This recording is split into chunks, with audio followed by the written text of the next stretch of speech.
Amém, meus irmãos? Então, quero convidar você a abrir a sua Bíblia na carta de Paulo a Tito. Carta de Paulo a Tito. Estamos finalizando, então, a nossa exposição, em Tito aqui. Já vamos para o sétimo sermão, penúltimo sermão dessa série. Carta de Paulo a Tito, capítulo 3. Nós vamos ler do 1 ao 7. Tito 3, do 1 ao 7. Acompanhe comigo aí na sua Bíblia. Você que trouxe Bíblia de papel, daquelas de crente, acompanhe aí. Você que trouxe celular, oramos pela sua conversão, para que o Senhor converta o seu coração. Então vamos acompanhar a leitura. Tito, capítulo 3, do versículo 1 ao versículo 7, diz assim: Lembra-lhes que se sujeitem aos que governam, às autoridades, sejam obedientes, estejam prontos para toda boa obra. Não difamem a ninguém, nem sejam altercadores, mas cordatos, dando provas de toda a cortesia para com todos os homens, pois nós também outrora éramos nécios, desobedientes, desgarrados, escravos de toda sorte de paixões e prazeres, vivendo em malícia e inveja, odiosos e odiando-nos uns aos outros. Quando, porém, se manifestou a benignidade de Deus, nosso Salvador, e o seu amor para com todos, não por obras de justiça praticadas por nós, mas segundo sua misericórdia, ele nos salvou mediante o lavar regenerador e renovador do Espírito Santo, que ele derramou sobre nós ricamente por meio de Jesus Cristo, nosso Salvador, a fim de que, justificado por graça, nos tornemos seus herdeiros segundo a esperança da vida eterna. Feche seus olhos, vamos orar mais uma vez. Senhor Deus e Pai, nós somos gratos a Ti por estar na Tua casa, por poder ouvir a Tua palavra, porque o Senhor é misericordioso para conosco. Que seja então, Pai, o Teu Espírito Santo a nos conduzir por meio da Tua palavra, a nos confrontar, a nos ensinar, a nos ajudar, a dar a nós aquilo que nós precisamos ouvir para glorificar o Teu nome com as nossas vidas, em nome de Jesus. Amém.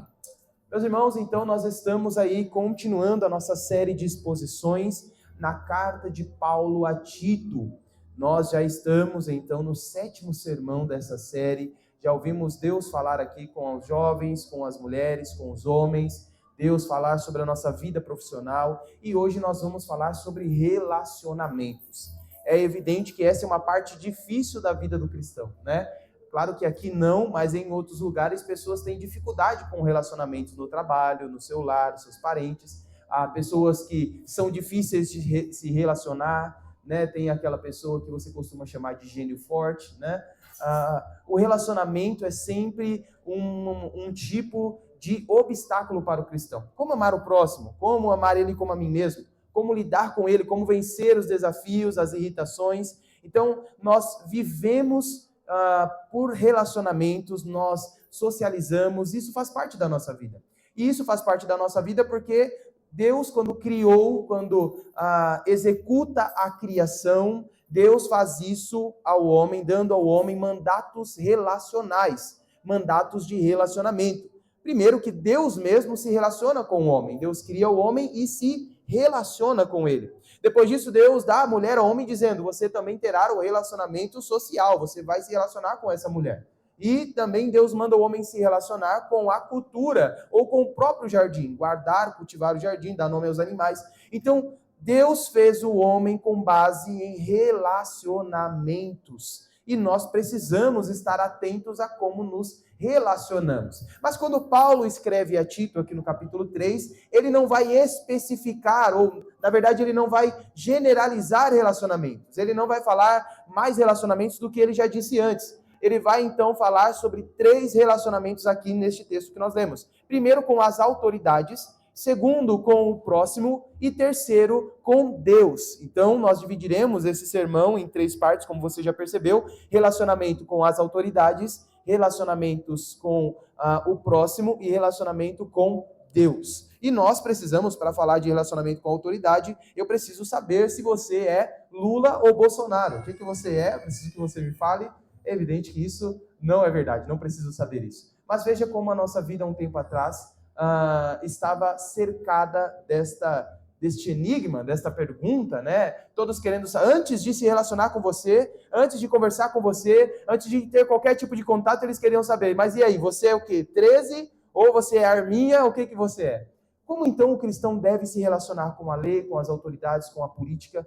Como o cristão deve ver estas coisas?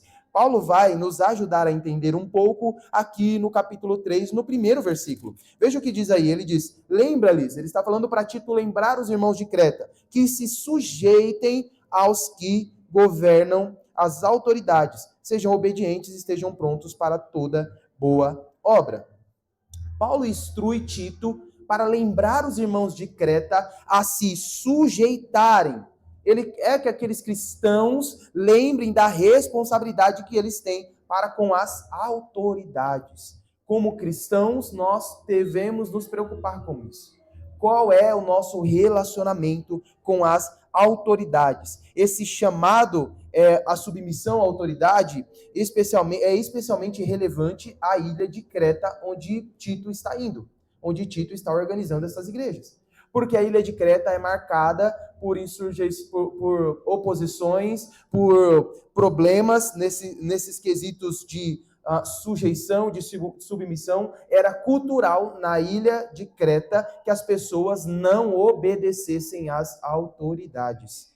Era comum, era normal. Regra era para ser quebrada. Você já ouviu isso, né? Mas veja, nós precisamos lembrar que também vivemos em tempo assim, onde nós vivemos uma constante instabilidade política.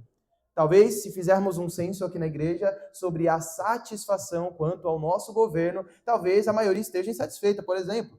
E nós vamos sempre entender isso. Vamos estar sempre em constante instabilidade política, insatisfação política e governamental, porque este é o caminho que a humanidade, que o mundo vai trilhar. Até que chegue aquele que vai reunir, que vai trazer a paz, e que a gente já sabe bem quem é, né? Mas veja, isso era comum na ilha de Creta. Creta era conhecida por insubmissão às autoridades. Mas um detalhe interessantíssimo aqui. Paulo não quer que os cristãos de Creta sejam governados pela cultura daquela ilha. Paulo não quer que os cristãos daquele lugar sejam iguais às pessoas que têm aquela cultura de insubmissão às autoridades. Meus irmãos, submissão às autoridades faz parte do testemunho cristão. Faz parte do testemunho cristão. É muito importante nós termos isso em nossa mente, principalmente na nossa contemporaneidade. Nós vamos ver lá em Romanos capítulo 13, 1, Gustavo vai pôr na tela para a gente. Em Romanos 13, 1, Paulo nos ajuda a entender, falando sobre como essas autoridades vêm do próprio Deus, e é o próprio Deus quem institui. Lá diz assim, todo homem esteja sujeito às autoridades superiores, porque não há autoridade que não proceda de Deus. E as autoridades que existem foram por ele instituídas. Então, se nós temos leis, se nós temos autoridades e nós precisamos nos submeter, é porque isso é mandamento para o cristão, é um imperativo para o cristão, faz parte do testemunho cristão e porque essas autoridades foram instituídas por lei. Talvez no seu coração você diga, não, você não entende. Eu vi um vídeo lá, fraudaram a urna, fraudaram, não foi Deus não.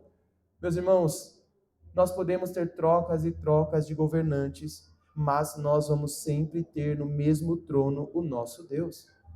O nosso Deus, ele não foi eleito democraticamente para que uma pequena minoria, para que uma pequena parte da população o tire ou o coloque para governar.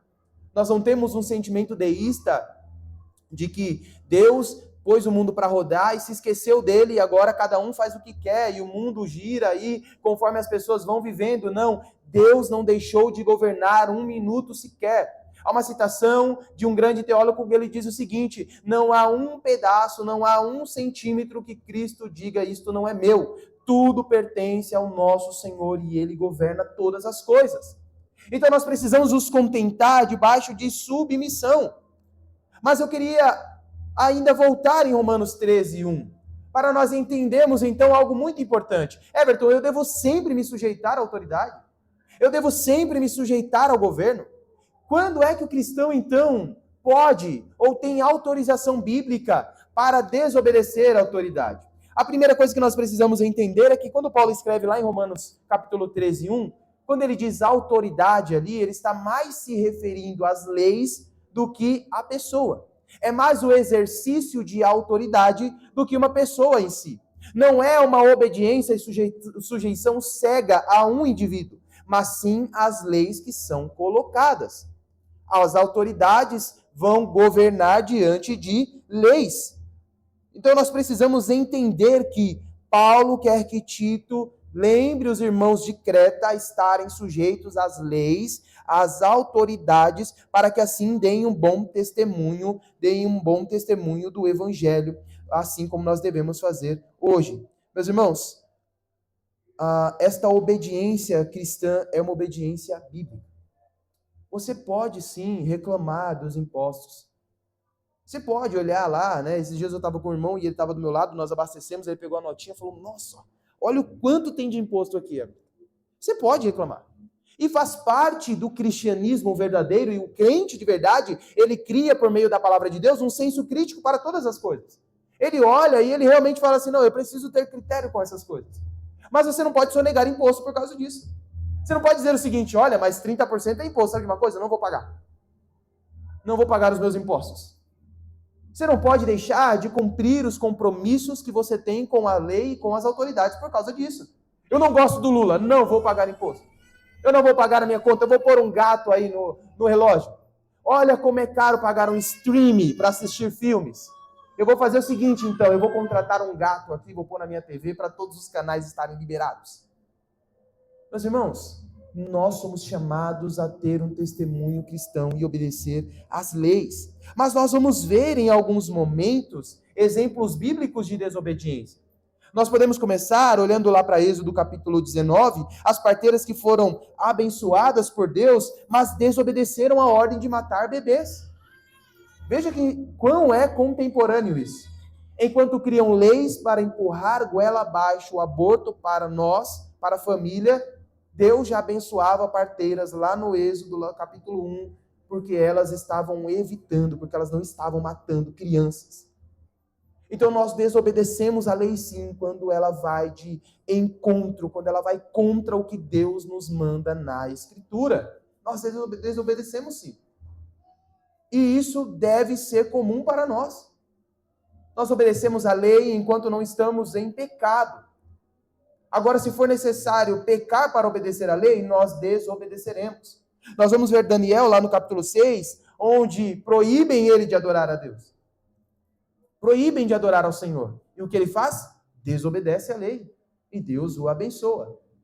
Nós vamos ver também lá em Atos 5, Pedro indo contra as leis das autoridades e continuando a pregar o evangelho e falar da ressurreição de Jesus. E é muito interessante a frase de Pedro, porque ele diz: a mim interessa mais obedecer a Deus do que aos homens, agradar a Deus do que aos homens.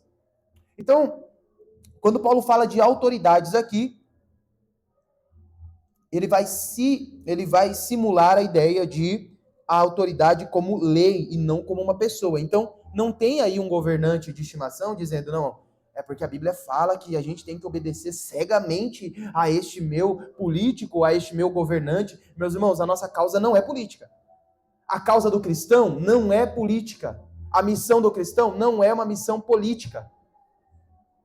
Às vezes nós vemos tantos crentes gastando tanto tempo com causas políticas, mas não pregam a verdade do evangelho. Eu conheço muitos cristãos que postam lá a corrupção, que postam protestos lá, mas estão sempre postando a palavra de Deus, uma frase, um dia de culto, alguma coisa. Mas tem crente que você conhece que ele só posta política. A causa dele é política, a vida dele é política. Ele vive por meio de um messianismo político e o nosso Messias não é político. O ungido do Senhor não é um governante político mundano. Todos erram nesta terra. Não podemos nos cegar, não é ser submisso a uma pessoa, mas ser submisso às leis, à autoridade das leis. Então nós precisamos entender, a nossa causa é o Evangelho. Somente o Evangelho muda. Somente o Evangelho transforma. Só o Evangelho salva. Mas, Everton, eu não posso, então, fazer campanha, eu não posso, então, apoiar. Claro que você pode, desde que essa não seja a sua causa prioritária. Desde que você não coloque todas as esperanças de salvação nisso. Desde que você não ache que é o seu político, o seu candidato que vai mudar a situação e toda a condição humana. A condição humana foi estragada pelo pecado. E só há um que salva do pecado: Cristo Jesus. Cristo Jesus que salva do pecado. Então veja, meus irmãos, nós precisamos entender que há importante ressalva de Paulo para que os irmãos de Creta não se contaminassem com a cultura daquela ilha, daquelas pessoas, de serem insubmissos às autoridades, de serem resistentes, de serem opositores, mas sim que vivessem de forma diferente, dando testemunho. Dando testemunho. A minha mãe fez uma brincadeira comigo essa semana, porque meus filhos chegaram lá e estavam assistindo o Gato Net lá na casa dela. Falou, ora, mas os seus filhos estão vendo TV a gato? Você que não pode pôr na sua casa? Nós devemos ser conhecidos como esse chato, que fala, não, está errado isso aí, não pode. Não, eu não posso fazer isso, não, é ilegal, não posso fazer. Tem um testemunho do irmão, amigo nosso, foi quitar o apartamento dele. Quando ele chega lá na instituição, no banco, aí a Caixa fala assim, agora você só faz uma cartinha aqui que a sua esposa trabalha fora e ganha tanto. Ele fala, não, mas a minha esposa não trabalha fora. Não, mas faz aqui, é só pra gente pôr aqui, vai ficar mais fácil. Ele fala, não, mas ela não trabalha, você não entendeu. Não, mas faz aqui, todo mundo faz, isso aqui é normal, isso aí... Não, então vai demorar para eu quitar, porque eu não vou fazer. Nós devemos ser conhecidos como essas pessoas que protestam contra aquilo que é errado, ilegal, fora do que deve se fazer. A submissão às autoridades é ter esta integridade diante da lei. Esta integridade diante daquilo que nos é proposto. Paulo está falando que se sujeitem às autoridades, que sejam obedientes e estejam prontos para quê? Para toda boa obra. Há cristãos que vivem o multiverso disso aqui. Eles estão prontos para qualquer gambiarra que puder fazer. Como é que eu faço para economizar luz? Corta onde aqui? Qual é o gato que eu faço aqui no meu cavalete? O que eu faço aqui para não pagar telefone? O que eu faço aqui para que a minha internet fique mais rápida, mas eu não pague mais? O que é? Ele está pronto para toda gambiarra que você oferecer para ele. Mas nós não devemos ser conhecidos por isso. Mas você não entende, é que é muito caro, é injusto, é desonesto. Sim, este é o mundo em que nós vivemos, é um mundo caído, é um mundo desonesto, é um mundo injusto, é um mundo onde a gente vai pagar muitos impostos, onde vamos ser injustiçados. E nossa esperança de justiça está em Cristo nosso Senhor.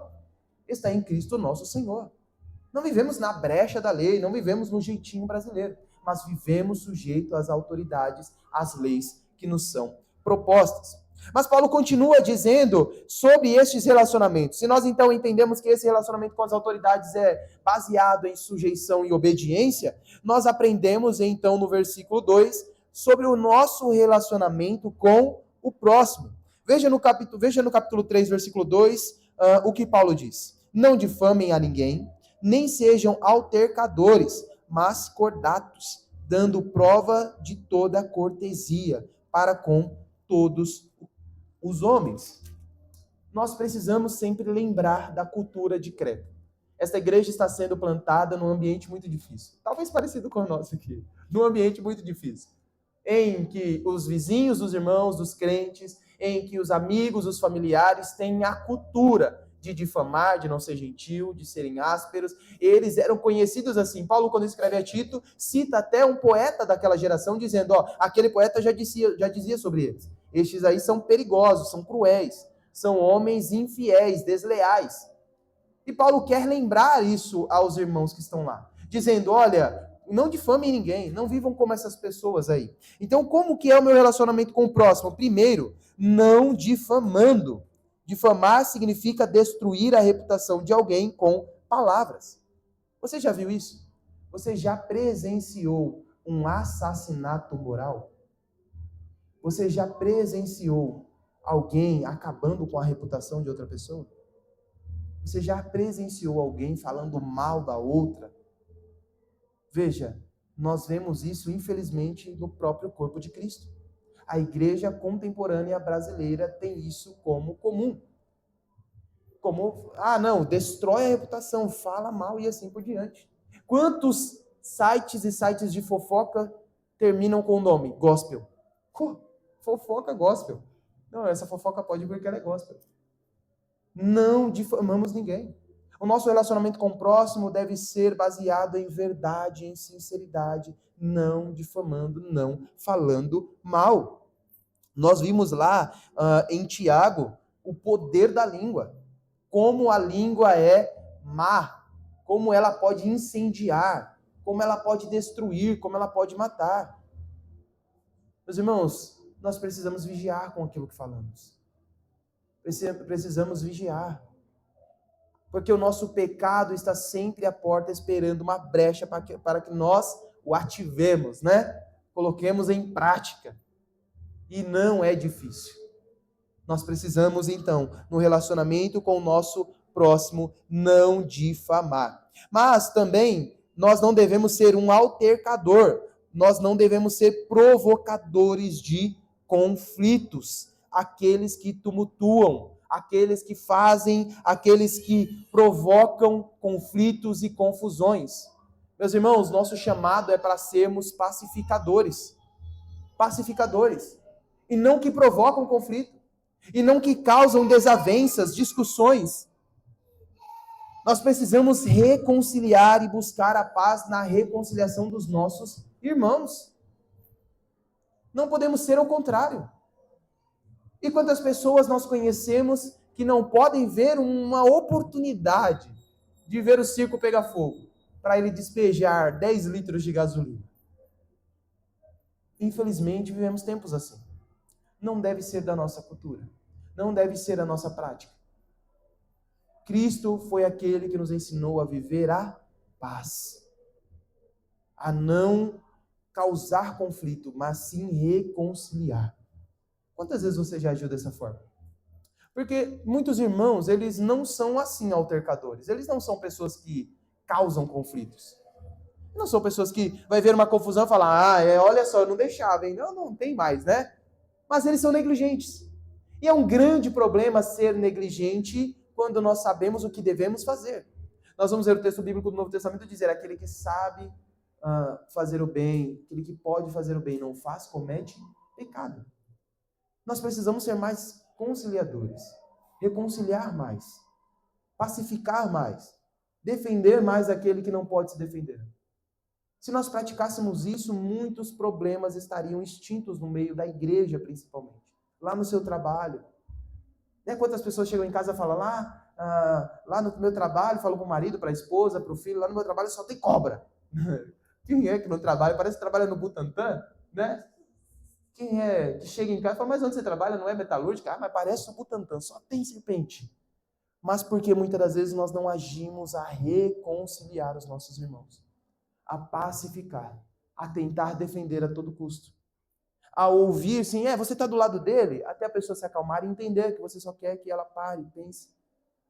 Os maridos em casa, quantas das vezes você precisa não concordar com a sua esposa, falar, calma amor, você está um pouco emocionada, calma, você está com um pressuposto muito ativo, olha, espera.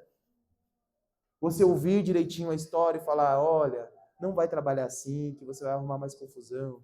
Ou a esposa para o marido, né? Falar, calma amor, o campeonato ainda não acabou, calma, ainda dá tempo. Acalmar os ânimos, conciliar o coração, pacificar.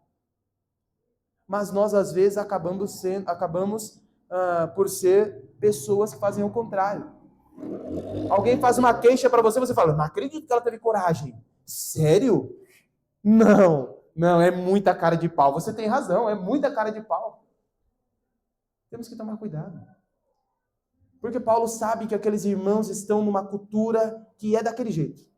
Paulo sabe que lá em Creta eles são terríveis. Ele fala assim, se esses crentes não tomarem cuidado, eles vão se contaminar com essa cultura. Eles vão ser pessoas que estão causando, fomentando conflito, brigas, discussões. Mas o cristão não deve ser assim. O cristão deve ser aquele que quando uma pessoa está em dúvida se ela está certa ou errada, ela vai lá perguntar para ele. Porque ela sabe que ele não vai mentir. Ele vai falar a verdade, não vai passar pano. Não é um passapanista, né? Ele vai chegar nele e vai falar, não, vou perguntar para fulano porque ele fala a verdade. Se eu tiver errado, ele vai falar. Mesmo que eu me decepcione, mas eu vou lá. E aí eu vou perguntar. É claro que a pessoa vai dar a versão dela, né? Ela vai contar a versão dela da história, vai dar o roteiro assinado por ela, mas aquela pessoa vai falar, não, calma, vamos analisar. Olha, pensa bem. Olha, a pessoa agiu assim por causa disso, se coloque no lugar dela. Olha, pense assim, pense assado. Meus irmãos, nós precisamos viver mais assim a nossa vida. Se colocar no lugar do outro, pacificar as confusões, pacificar os conflitos, em vez de nós alimentarmos estes conflitos e essas acusações. E isso também se dá com que Paulo está continuando aqui nas características. Nós não devemos ser altercadores, mas cordato, ou seja, gentis, moderados. Meus irmãos, nós vamos ver Paulo falar de moderação mais uma vez aqui, porque é evidente que a ilha de Creta era uma ilha radical. As pessoas não eram moderadas, não eram temperadas, não eram gentis. Por isso Paulo diz assim, não sejam caçadores de conflitos, causadores, fomentadores, mas sejam gentis. Pratiquem a gentileza, sejam moderados. Sejam moderados. Um cristão deve temperar o seu senso de justiça, a sua sede de justiça, com misericórdia. Talvez você diga, não, eu até quero ser gentil, mas você não entendeu, deixa eu te explicar. É justo, olha só, e conta aquela história, e defende a sua causa, e fala, e não sei o quê. Mas veja, tempere a sua justiça com misericórdia, para que você então pratique a gentileza. Nós então devemos construir pontes nesta gentileza, por meio de ser gentil, por meio de ser moderado, por meio de ter temperança na nossa justiça, pessoas que serão pouco procuradas. Os cristãos deveriam ser aqueles que, quando as outras pessoas estão no buraco, elas deviam ser procuradas, para ser consultadas, para falar, ora por mim, olha a situação que eu estou passando, contar, desabafar. Porque nós deveríamos ser aquelas pessoas que passam, que transmitem gentileza, que criam essas pontes. Mas nós conhecemos crentes, irmãos, infelizmente, que quando coisas ruins acontecem, as pessoas falam assim, não conta para fulano não, hein? Eu não quero nem que ele fique sabendo. Porque são pessoas que fazem totalmente o contrário. Que de um grande problema tornam maior ainda. De que de uma queda faz com que aquilo seja um abismo ainda mais profundo. De que de uma grande discussão, conflito, o que seja, ele vai lá e consegue fazer ainda pior, aquilo se tornar ainda mais insuportável. Que crente é esse? Que não transmite a gentileza, o perdão e a misericórdia de Cristo Jesus? Como seremos então discípulos de Jesus se não fazemos o que ele ensinou? Estávamos aqui ontem no Clube do Livro com a mocidade e o capítulo 3 do livro que nós estamos lendo, Os Sonhos dos Discípulos. E a primeira coisa que a gente precisou entender no capítulo era o que é ser um discípulo de Cristo? É ter fidelidade não só aos ensinos de Jesus, mas ao próprio Cristo. Se o próprio Jesus demonstrou misericórdia tanto a nós quanto àqueles que o procuraram, por que nós não podemos ser assim? Gentis, com uma justiça temperada com misericórdia, com compaixão. Mas nós, às vezes, agimos ao contrário disso. Fazemos tudo às avessas. As pessoas nos procuram, nós falamos, não, esse é um problemão grave mesmo. Por que você fez isso? E tome. Fala, não quero distância de fulano, quero distância de ciclano. Não, eu não quero saber. Quando nós poderíamos sentar, orar junto e falar, vamos sair dessa. Vamos ser restaurados, vamos recuperar isso. Transmitir gentileza, dar pontes para essas pessoas, temperar a nossa justiça com misericórdia é um dever do cristão, é um nosso dever. Quando as pessoas erram conosco em nosso relacionamento, nós devemos jogar esta ponte. Quando as pessoas pisam no nosso calo, é nós que devemos mostrar diferença. É nós que devemos mostrar diferença. Semanas atrás eu estava no futebol com meu irmão bravo, meu irmão tem um sangue muito nervoso e reclamando do time, reclamando e a gente indo embora. E ele reclamando de um sujeito, não, mas ele só reclama, e ele isso, e ele aquilo, e ele aquilo. E eu falei, meu Deus, eu vou ter que dar minha cartada fatal aqui se ele não parar. E a gente conversando, eu falei, calma, não, olha para... Não, mas calma. Ele não. Eu falei, eu vou ter que dar um fatality nele, né?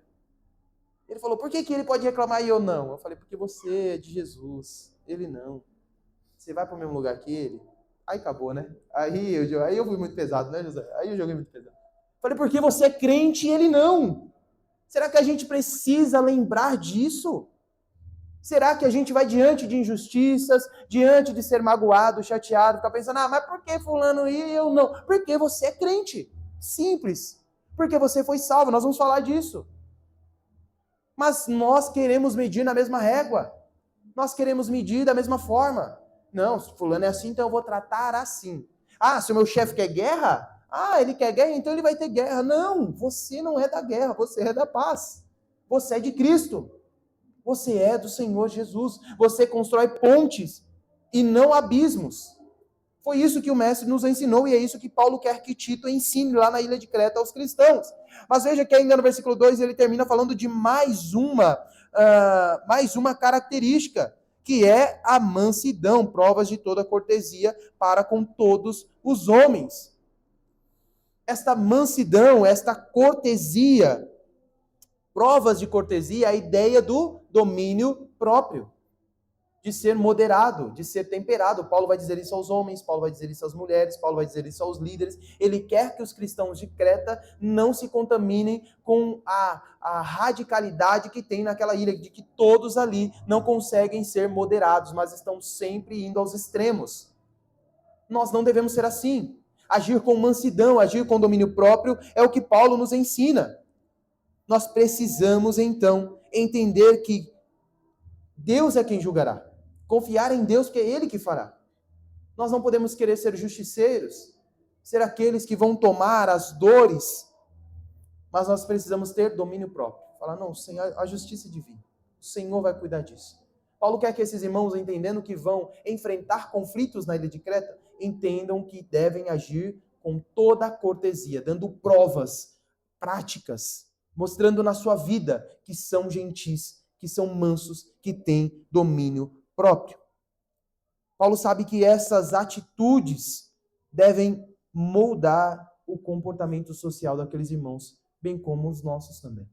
Bem como os nossos. Os nossos relacionamentos, meus irmãos, não são fáceis. Nós vivemos dias e dias com tanta correria, com tantas dificuldades, atarefados, com um monte de problema para resolver, e aí é isso, é aquilo e tal, e a gente vai se esquecendo das características que nos são ensinadas pela palavra de Deus. E daqui a pouco você está no trânsito, alguém te fecha e você perde a cabeça. Ou você está em casa conversando com a sua esposa, estressado, sua esposa fala uma palavra que você não gostou e você já estoura. Ou com o seu filho, com os seus parentes, ou no trabalho. Nós vivemos tempos em que nossos relacionamentos são extremamente difíceis. Porque estamos sempre correndo, sempre estressados, sempre preocupados, sempre ocupados, sempre atarefados, cheios de demandas.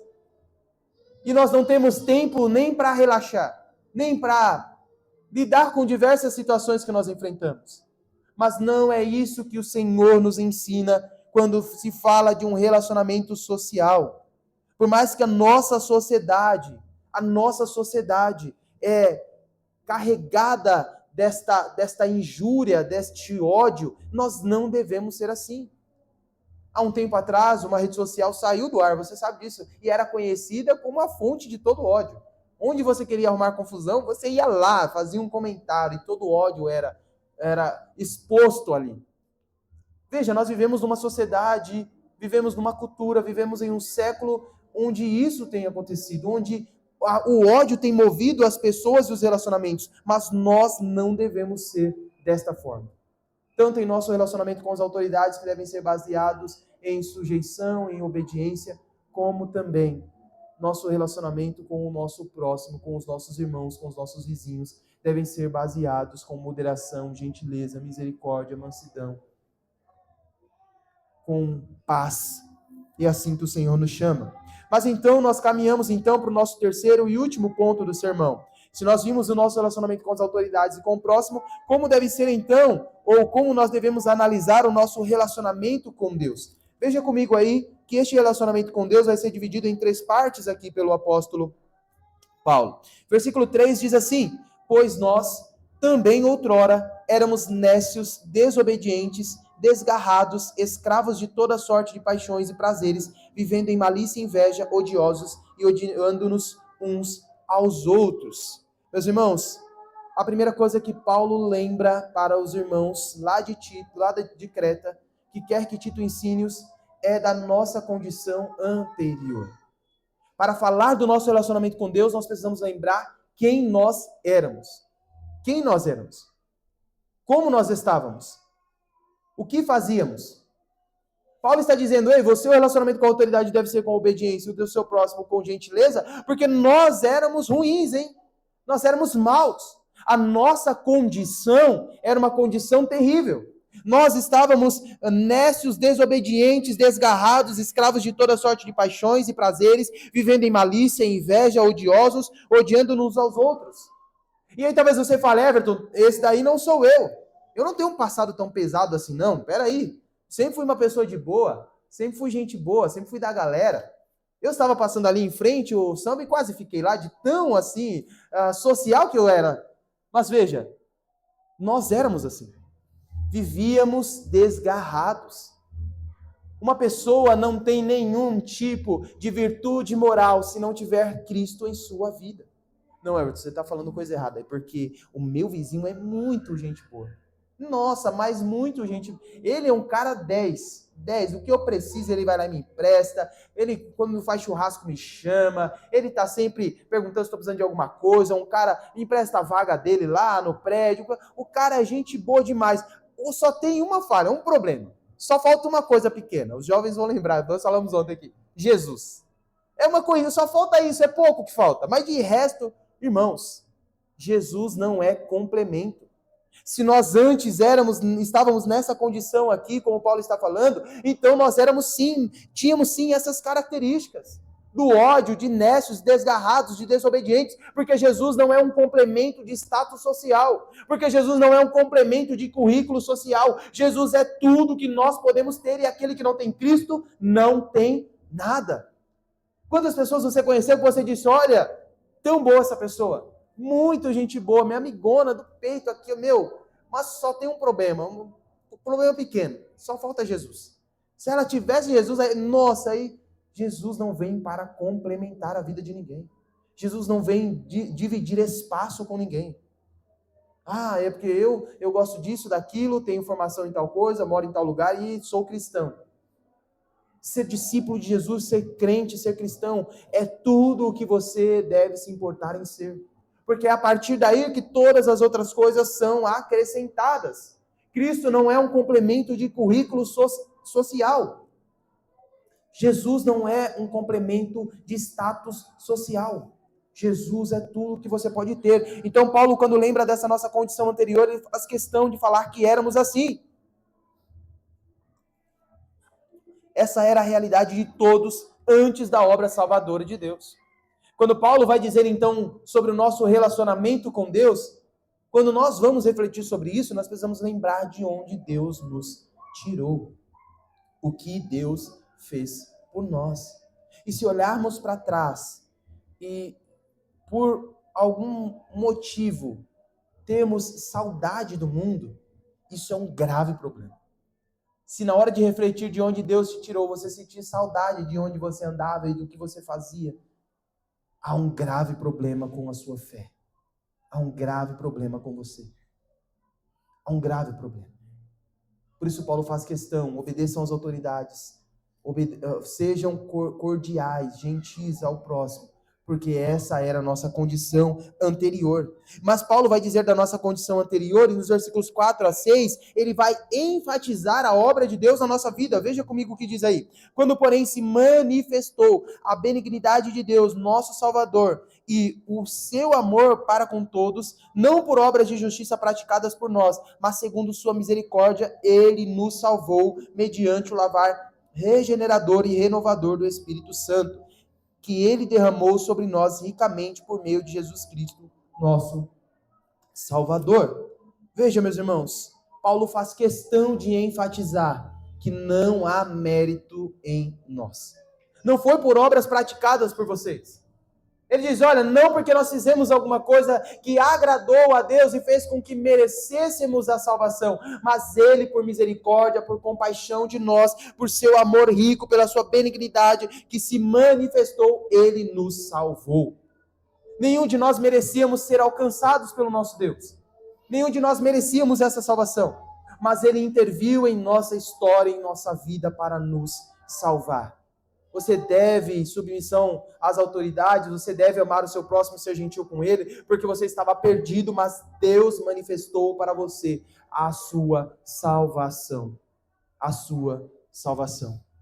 Não por obras, versículo 5, não por obras de justiça praticadas por nós, mas segundo o quê? Sua misericórdia, ele nos salvou. Quantas pessoas ainda hoje correm atrás de obras de justiça, pensando que essas obras dará a ele algum tipo de recompensa salvífica. Não, eu preciso fazer isso. Eu não posso ter gato lá na minha casa, porque senão eu vou para o inferno. Preciso conquistar a minha salvação sendo o mais puro e o mais limpo que eu conseguir. Ontem nós aprendemos aqui também, e é sempre muito rico o Clube do Livro aqui, por isso que eu acabo no sermão repetindo algumas coisas. Nós aprendemos aqui também que a graça não é inimiga ou oposta ao esforço, mas sim ao mérito. Graça é oposta ao mérito, mas não ao esforço. Nós podemos nos esforçar sim, lutar, como Paulo está dizendo aqui. É fácil ouvir o governo, entender, tem senso crítico e ainda assim obedecer? Não é fácil. É fácil pegar a notinha, saber o tanto de imposto que você paga? É fácil ir lá numa instituição governamental e passar por toda aquela burocracia, sabendo que você paga os seus impostos em dia, sabendo que aquilo tudo é uma injustiça? Não é fácil, mas quando nós olhamos por aquilo que Deus fez por nós, isso deve nos ajudar e nos motivar a agir dessa forma. Agir dessa forma, viver dessa forma, lutar contra o pecado nestes aspectos importantes. E por último, o que Paulo fala sobre o nosso relacionamento com Deus é que Deus tinha um propósito e tem um propósito. Veja o versículo 7. A fim de que, justificados por graça, nos tornemos seus herdeiros segundo a esperança da vida eterna. Paulo faz uma transição importante do texto, passando daquilo que nós devemos fazer para aquilo que Deus já fez por nós. Ele diz: vocês devem ser obedientes e submissos às autoridades. Ah, mas é difícil, Paulo, mas vocês devem ser. Vocês devem tratar o próximo com gentileza. Não, mas você não conhece o Butantan que eu trabalho. Não, mas você precisa fazer. Tudo isso por quê? Porque você era desobediente, desgarrado, condenado. Deus interviu na sua história, te salvou. Tudo isso para que você seja herdeiro, com esperança na vida eterna. Você deixou de ganhar a condenação, de receber a condenação, porque Deus olhou para você e o amou, teve misericórdia de você. Será que não vale a pena lutarmos contra as nossas inclinações nessas desobediências? Será que não vale a pena se submeter, sim, em nossos relacionamentos com as autoridades, a amar o nosso próximo, ser gentil com ele? Porque pensando no que Deus fez por nós, pensando em quem nós somos, pensando em o que o Senhor já fez por nós, meus irmãos, nós precisamos entender e compreender a profundidade do amor de Deus, onde Paulo vai dizer que, olha, vocês eram assim, nada do que vocês fizeram faz com que merecessem isso, mas Deus, pela sua benignidade, pela sua misericórdia, salvou vocês, a fim de que vocês fossem herdeiros disso, com o propósito de que vocês tivessem vida eterna. Será que nós não podemos olhar para o que Deus fez por nós e mudarmos os nossos comportamentos? E melhorar o nosso comprometimento com Ele, com a Sua palavra, com tudo que Ele pede a nós? Será que não vale a pena refletir um pouco mais de onde Deus me tirou, o que Ele fez por mim? E eu não estou dizendo de pobreza, de miséria, não. Estou dizendo de ser pobre, não, porque até hoje eu ainda não saí da pobreza. Calma, ainda não é agora. Não estou dizendo de uma vida melhor como muitas igrejas pregam. Vem para a nossa igreja, você vai mudar a sua vida, você vai ter carro bom, Não foi daí. Não é isso, não foi para isso que Cristo morreu. Deus olhou para você, te amou, não para que você tivesse uma vida mais estável e equilibrada na sua casa, uma família talvez mais cortejada pela vizinhança, não, foi para que você não fosse para o inferno, para que você vivesse eternamente, para que você ganhasse a vida eterna, como um favor imerecido, por graça, sem merecer. Por isso, quando Paulo vai dizer isso, Paulo não está falando de recompensa terrena para os irmãos de Creta. Paulo não está prometendo entretenimento para os irmãos de Creta. Paulo não está dizendo, olha, sejam assim, tá? Porque Deus vai abençoar vocês aí nessa terra. Não, olhem para o que Deus já fez por você. E se for necessário viver sofrendo, sendo injustiçado por o resto da vida de vocês, que assim seja. Para que Deus seja glorificado, porque o melhor, aquilo que você não podia comprar, nem conquistar, nem merecer, você já recebeu a salvação em Cristo Jesus. a salvação em Cristo Jesus. Deus não interviu na minha e na sua história, meus irmãos, para que nos preocupássemos com esta vida terrena, secular.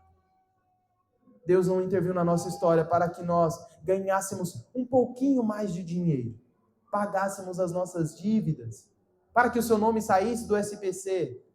Né? Já viu essa oração? Alguém fazendo na igreja? Senhor, tira o nome dele do SPC e coloca no livro da vida. Não, ainda bem que não é assim, né? Pague lá o SPC, o Serasa. Não foi por isso que Deus interviu na nossa história. Não foi para isso que Deus nos chamou. Deus nos chamou pelo seu amor, pela sua misericórdia, pela sua benignidade, para que não fôssemos para o inferno. Para que não fôssemos condenados eternamente. É nisso que nós devemos pensar para obedecer a palavra e o chamado de Deus. Cristo não é banco para te dar dinheiro. Cristo não é dono de concessionária para te dar carro, imóveis. Cristo é aquele que salva a alma do pecador. Aquele que salva a alma do pecador. Um pecador que reconhece que sem Cristo o seu destino é a condenação. É a condenação.